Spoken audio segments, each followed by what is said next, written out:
See, what I think is happening is an organized attack against the Hindu community across the globe.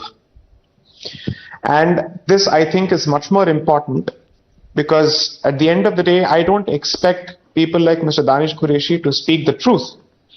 Because even when Pakistani Muslims are involved, his first instinct was to defend his community as opposed to people who are the victims. And therefore, this, according to me, is the Ummah syndrome at work. Iska koi upachar nahi hai. Is rog ka koi upachar bilkul bhi nahi hai. Because this has been going on for centuries now, not decades. Two, his opening statement was, because a mosque was attacked, the temple was attacked in response. The premise of that entire position, which was supposedly factual, has turned out to be factually inaccurate. Two, he then went on to justify why the attack on the Hindu place of worship was completely, let's say, a reaction, so to speak. This is the nature of the argument. I do not expect anybody sharing this particular mindset to ever speak the truth ever. That's never going to happen. I have no such hopes.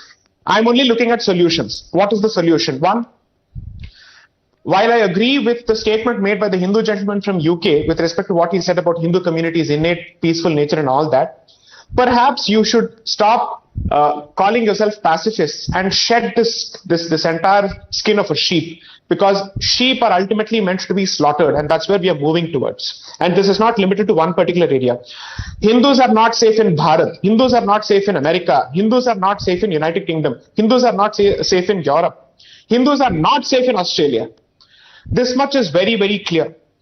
Now, in terms of solution, here's what I would propose. Hindus are not safe in Bangladesh as well.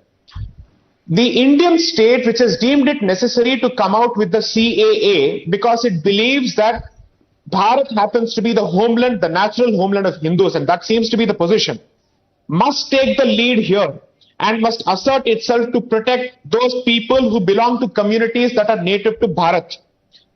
And that means the accusation that has just been heard by Mr. Qureshi that Hindus now operate not from Nagpur but from Tel Aviv, I would say we might as well validate that particular accusation and therefore come out with a policy where Hindus are looked after by the Indian state regardless of the citizenship that they enjoy and regardless of the place they live in.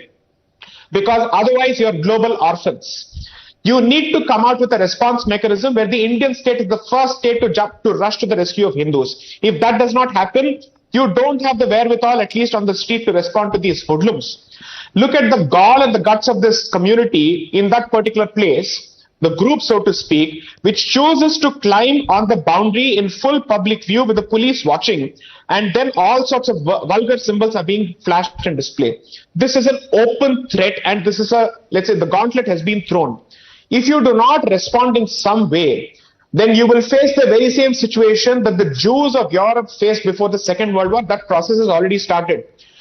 This particular mindset has a problem with two communities, the Yahud and the Hunud, meaning the Jew and the Hindu. Anti-Semitic attacks over the last decade have risen both in America as well as in Europe. And that has gone hand in hand with changing demography. Now, what is the changed demography and what is the altered demography? I will leave it for your viewers to understand and infer. The Indian state has a responsibility now. The state, which is currently accused of being the Hindutva fascist state, so to speak, might as well make its detractors sound right, and it might as well prove its detractors right, because you've tried desperately to prove them wrong. You're not getting any brownie points at the end of the day. You're not winning their sympathies at the end of the day. You might as well protect the people who you're accused of protecting. And this is not wrong, because you're not going about a genocidal campaign. You're trying to protect people who are currently facing genocidal hatred across the world. Well, using your platform, I would beseech the Honorable Prime Minister Shri Narendra Modi to take up this particular issue and at least speak about it through Mann Ki Baat or some other platform at least once. This I would certainly urge the Prime Minister to do, because I genuinely hope that there is still some hope left from the Indian state under this particular dispensation. I hope this comes true.